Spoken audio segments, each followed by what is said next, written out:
Class today will start Hindi reader Vasundhara book का आपका part number 13 साहसी दीपक। ये आज हम स्टोरी पढ़ेंगे। ओके, तो चलिए स्टार्ट करते हैं। 14 सितंबर 1994 का दिन था। भारी वर्षा हो रही थी। एक विद्यालय के छात्र भीगते हुए विद्यालय की ओर भाग रहे थे। अब एक विद्यालय का कोई बच्चा था जो भागते हुए विद्यालय की तरफ भाग रहा था। उन छात्रों में दीपक नाम का एक 11 वर्षीय बालक भी था। ठीक है, उसमें एक 11 वर्ष का बालक था जिसका क्या है जो 11 साल का था। उसने वर्षा से बचने के लिए उसने वर्षा से बचने के लिए अपने सिर पर अपना वाटरप्रूफ बस्ता रखा हुआ था और उसने बारिश से बचने के लिए क्या किया, अपना बैग रखा हुआ था वाटरप्रूफ वाला। उसके पास वर्षा से बचने का इसके अतिरिक्त और कोई साधन नहीं था। इसके अलावा और उसके पास कोई चारा नहीं था कि वो कुछ अपने शरीर को किससे ढके, तो उसने अपने बैग से ढका हुआ था। वह कीचड़ में पैर रखता हुआ बड़ी कठिनाई से आगे बढ़ पा रहा था। बहुत ही ज़्यादा बारिश की वजह से कीचड़ हुआ था और वो चल नहीं पा रहा था। बहुत ही ज़्यादा कीचड़ था तो बहुत ही उसे टाइम लग रहा था। धीरे धीरे वो बहुत ही मुश्किल से वो आगे चल पा रहा था। रास्ते में से गुजर रहे वाहनों द्वारा गड्ढे से कीचड़ उछाले जाने पर वह अपने आप को बड़ी मुश्किलों से बचा पा रहा था। अब उसके अलावा जब हम चलते हैं तो कभी कभार गाड़ीज़ वगैरह आती है ना, तो फिर क्या होता है, उनके छींटे हमारे ऊपर पड़ जाते हैं। तो वही वो बार बार अपने आप को सेव कर रहा था, बचा रहा था। स्कूल के दरवाजे से प्रवेश करते हुए दीपक ने अपने मन में सोचा, काश यह वर्षा इस मौसम की आखिरी वर्षा हो। अब उसने क्या सोचा, स्कूल में जैसे ही वो घुसने वाला था तो कि काश ये लास्ट ही वर्षा हो, आखिरी वर्षा हो इस मौसम की। सितंबर महीने के माध्यम में इतनी भयंकर वर्षा की किसी को आशंका नहीं थी कि सितंबर में भी इतनी बुरी तरीके से ऐसी बारिश हो सकती है। किसी को अंदाज़ा नहीं था इस बात का। ठीक है, उसके बाद उसने कक्षा में प्रवेश किया। वह सिर से लेकर पाँव तक पूरा भीगा हुआ था। ठीक है, वो ऊपर से लेकर पूरे नीचे तक बहुत ही बुरी तरीके से गीला था। उसके अन्य सहपाठी भी सिर से लेकर पाँव तक गीले थे। वे अपने लिए कुछ कर पाने में असमर्थ थे और वो लोग अपने लिए कुछ नहीं कर पा रहे थे कि कैसे हम इससे बच पाएँ।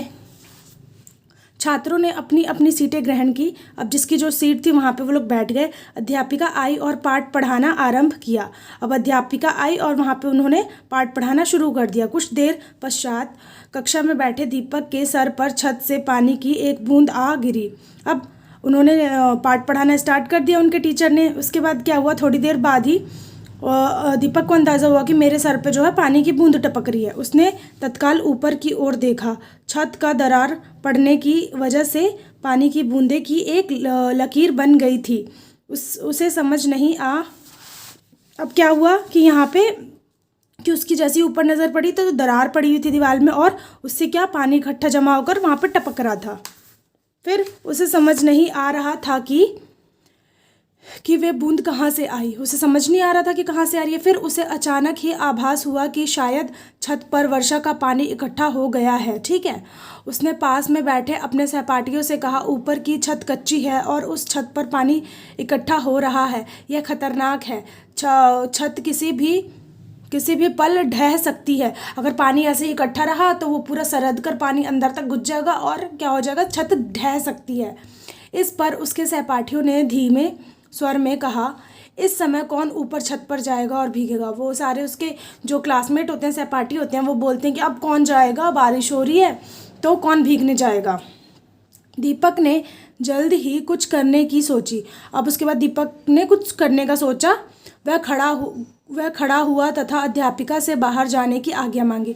वो खड़ा हो गया अपनी सीट पर और अध्यापिका से उन्होंने बाहर जाने की अनुमति मांगी। ठीक है, इस पर अध्यापिका ने अप्रसन्नता व्यक्त की और भौहें चढ़ाकर उसकी ओर देखते हुए क्रोधित होकर पूछा, तुम बाहर क्यों जाना चाहते हो। बहुत ही चिढ़ के वो बोली, क्योंकि वो पढ़ा रही थी तो उन्हें गुस्सा आ गया कि तुम क्यों बाहर जाना चाहते हो। दीपक ने ऊपर छत की ओर इशारा किया और अध्यापिका से बिना आज्ञा लिए ही वहाँ से बाहर की ओर भागा। और वो कुछ नहीं बोला, उन्होंने आज्ञा ही नहीं दिया कि जाओ तुम। तो इस वजह से उन्होंने उसकी तरफ इशारा कर दिया कि मैं छत की तरफ जा रहा हूँ, बूंद जो है टपक रही है तो इसलिए मैं छत पर जा रहा हूँ। उसने वर्षा की ज़रा भी परवाह नहीं की कि मैं भीग जाऊंगा या फिर जो भी है, वो तुरंत चला गया। उसके जूते गीले घास में पूरी तरह से डूब चुके थे। ठीक है, वह जोर से भागता हुआ सीढ़ियों से होता हुआ छत पर पहुंचा। उसने छत की मुठेर के चारों ओर नजरें दौड़ाई। फिर उसकी नज़र सहसा एक नाली को देखकर ठहर गई जहाँ से पानी की निकासी होती थी। अब जहाँ से पानी सारा उस पाइप के थ्रू नीचे जाता था, बाहर निकलता था, वो उसकी उस पर नज़र पड़ी और इससे पूरी छत नीचे कहाँ पे थे हम?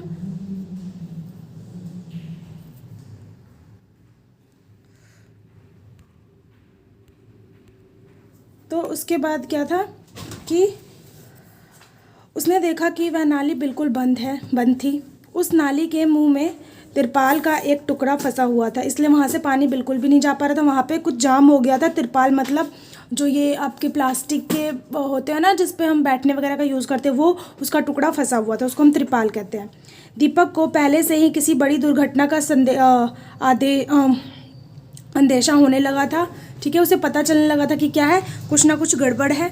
वह सोचने लगा कि अगर इस तिरपाल के टुकड़े को जल्द से जल्द ही ना हटाया गया तो वर्षा का पूरा पानी छत पर भर जाएगा। ठीक है, इससे पूरी छत नीचे आ सकती है तथा एक बड़ी दुर्घटना हो सकती है। यह सब सोचकर दीपक घबरा गया।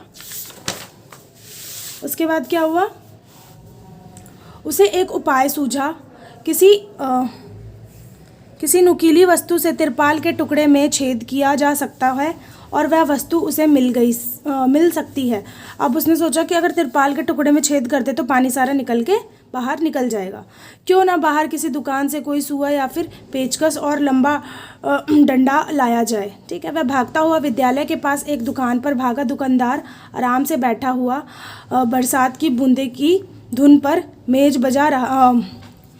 बजा रहा था। दीपक ने उससे जल्दी से कोई नुकीली वस्तु देने को कहा। दुकानदार ने कहा, किस लिए? दीपक ने जवाब दिया, यह वक्त कुछ बताने का नहीं है, ये जो समय बताने का नहीं है। दीपक ने दुकान से इर्द गिर्द देखा और जो वस्तु उसे चाहिए थी उसे लेकर वह झट से विद्यालय की छत पर की ओर भागा। छत पर घुटनों तक पानी भर चुका था। ठीक है, घुटने तक पूरा पानी भर चुका था। दीपक के कदमों से वहाँ पर लहरें बन रही थी। जैसे वो चल रहा था तो क्या बन रही थी? लहरें, जैसे नदी में होती हैं। वह जैसे तैसे करके नाले तक पहुँचा जहाँ पे उसकी पाइप थी। फिर उसने बड़ी तेज़ी से उस तिरपाल के टुकड़े पर नुकीले डंडे से प्रहार किया मतलब उन्होंने उसमें मारा तो छेद हो गया।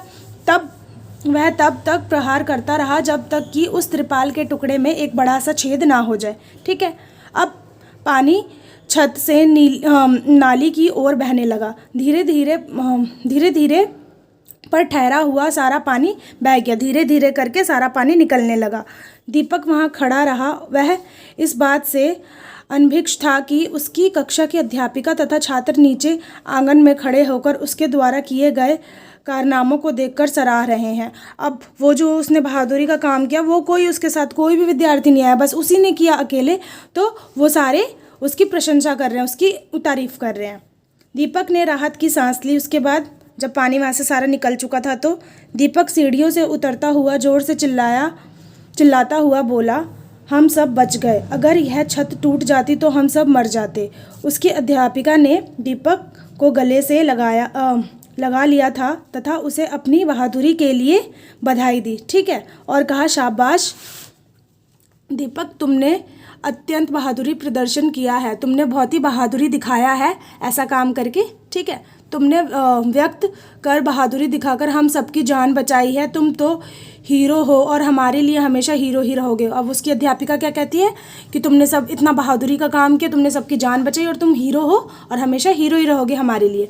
15 अगस्त 1996 को दिल्ली के मुख्यमंत्री ने दीपक को जीवन रक्षक पदक से सम्मानित किया। तब